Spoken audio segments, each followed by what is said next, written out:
Hello, welcome to At the Edge of Knowledge. I'm Professor Atila Yüksel. In this series, we'll explore the spirit of research, not as a technical process, but as a journey of consciousness. Beginning with being and becoming a researcher, an expanding consciousness perspective, we'll discuss how the act of inquiry transforms not only what we know, but who we are as knowers. Each episode will open a new chapter in this exploration, questioning how researchers grow, awaken, and expand their awareness through the very process of seeking truth. So let's begin with the academic crisis no one wants to talk about. There is something quietly breaking in academia. You can feel it in the corridors, that strange mix of fatigue and fear. We call it progress, we call it excellence, but what we are really watching is a slow unraveling of the very thing we claim to serve, the pursuit of truth. Today I want to talk about that, not the polite bureaucratic version that gets buried in strategy reports, but the raw human one. The one that smells like burnout, sounds like silence, and feels like resignation. Because behind the facade of global rankings and glossy mission statements, something has gone deeply wrong. Let's talk about the beautiful machine that forgot why it exists. Let's start with the obvious. Academia has become a machine, a magnificent, well-oiled, data-driven, publication-churning machine that has somehow forgotten what it was built for. We train researchers to be productive, not thoughtful. We evaluate them by numbers, not ideas. We reward conformity, not courage. And the irony? The very system meant to produce knowledge now produces noise. We celebrate the numbers of papers, not the depth of questions. We count citations, not insights. We optimize for impact factors, a statistical mirage that tells us nothing about truth. The result is a paradox. More research than ever, but less wisdom. A flood of data, but a drought of meaning. Think about it. How many researchers today feel free to fail, to explore, to be wrong in public? How many still feel curious, that original spark that led them here in the first place? Let's move to the crisis we don't want to name. Let's go deeper beneath the surface symptoms. There are three intertwined crises corroding the foundation of modern academia. The very first one is the crisis of integrity and trust. When misconduct, plagiarism, or data fabrication occur, they don't just harm a single researcher. They contaminate the collective soul of science. But the real danger isn't just dishonesty. It's incentivized dishonesty. When the system rewards speed over sincerity, visibility over validity, then misconduct stops being an exception. It becomes a survival strategy. We have created a culture where the appearance of discovery matters more than discovery itself. The second is the crisis of methodological rigor and replication is dying. Transparency is optional. Journals still chase positive findings as if null results were a failure, not a form of truth.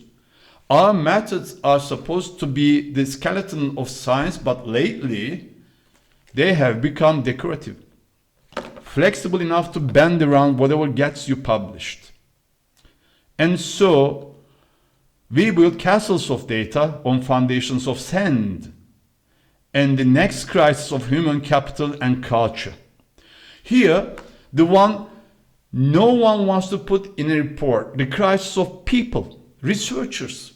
The actual humans behind the papers are exhausted, isolated, and scared.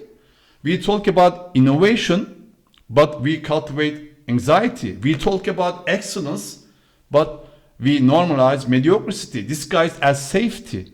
An anxious mind doesn't innovate. A fearful scholar doesn't question power. And when you take away curiosity, you suppress intellectual risk. You don't get excellence. You get compliance. That's not science. That's slow intellectual suicide. And let's move to metrics and to meanings, rethinking the researcher in this sense. So where do we go from here? The first step is radical. We have to stop treating researchers as output machines. The new model, what I call the researcher in process, shifts the focus from performance to becoming. It asks, what if we evaluated researchers not by what they produce, but by how they grow? Not by how many papers they write, but by how deeply they think. A researcher is not a product. They are a process, an evolving consciousness navigating curiosity, failure, and discovery. Every meaningful contribution to human knowledge was born from that process. Okay, messy, nonlinear, uncertain. Einstein didn't have a KPI. Marie Curie didn't chase an impact factor. They were explorers, not operators. We need to bring that spirit back. The sense that research is not a performance, but a pilgrimage. The researcher in process is not afraid to be unfinished. They are in motion, questioning, reformulating, adapting, reimagining. Because knowledge, like consciousness itself, is never static. It's always in process. So let's move to the freedom states, where real discovery happens. Here is the second key idea, the one that institutions often overlook because it cannot be measured. Breakthroughs don't happen in committees. They don't happen in forms or dashboards. They happen in freedom states. Those rare, luminous mental spaces where curiosity expands faster than fear. When the mind quiets enough to listen, when a question burns brighter than ambition, when you forget you are being evaluated, in that moment, the researcher isn't performing. They are becoming aware. Freedom states aren't luxuries. They are the very conditions that make discovery possible. But to reach them, we need institutions that protect rather than suffocate. Psychological safety, intellectual autonomy, time to think, time to wonder. Not every minute needs to be justified in a timesheet. Not every thought needs to be instrumentalized for funding. True innovation grows in silence, not in spreadsheets.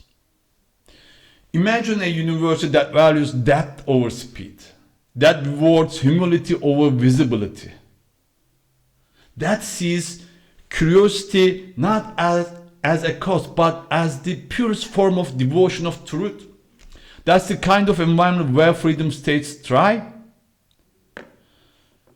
What institutions can actually do?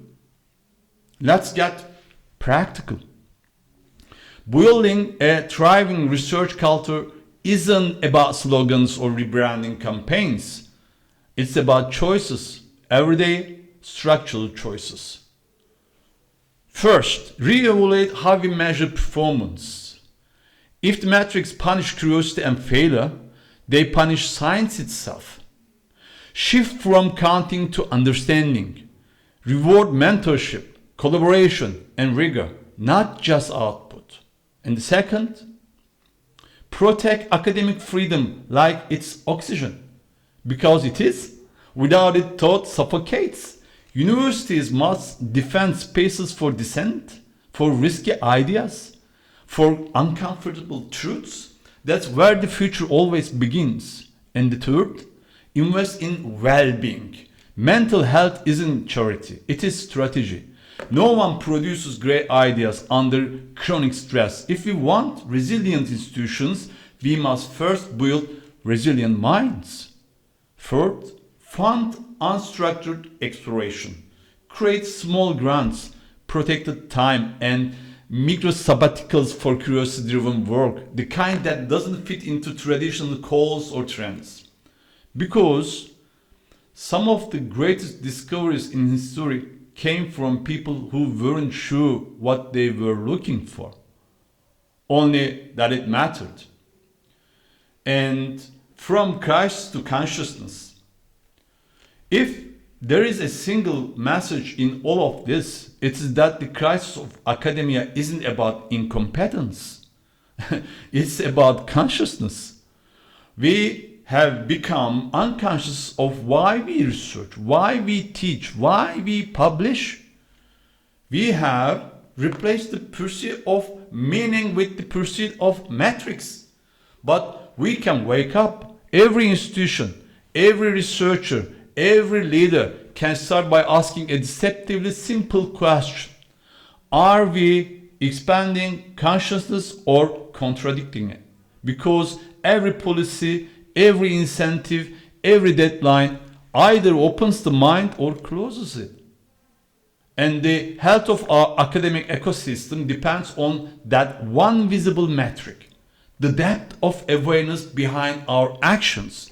When awareness expands, integrity follows. When curiosity is protected, rigor improves. When freedom is honored, excellence is reborn. That's not just theory, it's neurobiology, it's psychology, it's human truth.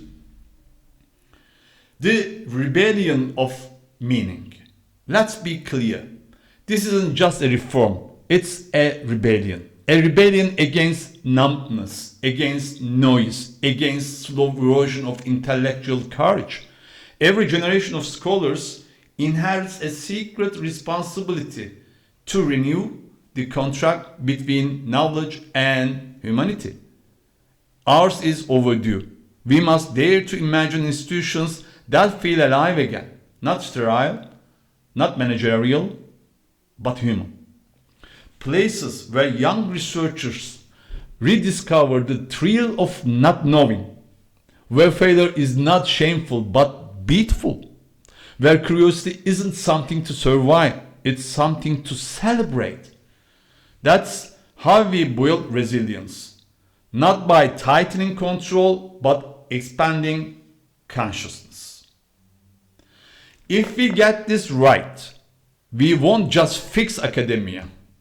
We'll heal something deeper, our collective relationship with truth itself. Before it's too late. The academic world stands at a crossroads. One path leads to more control, more anxiety, more noise. The illusion of progress, I call it. The other leads to consciousness, curiosity, and genuine excellence. The difference will be made by those willing to ask better questions, not about others, but about themselves. Because in the end, the future of academia will not be written by policies or papers. It will be written in the inner lives of researchers, in their capacity to stay awake, to stay curious, and to stay human. So if you are listening to this and you are part of that world, remember, you are not just a researcher. You are a consciousness in motion, a voice in the long, unfinished story of human understanding.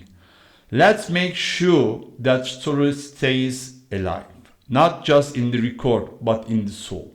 Until next time, stay awake, stay curious, and never let your freedom become optional.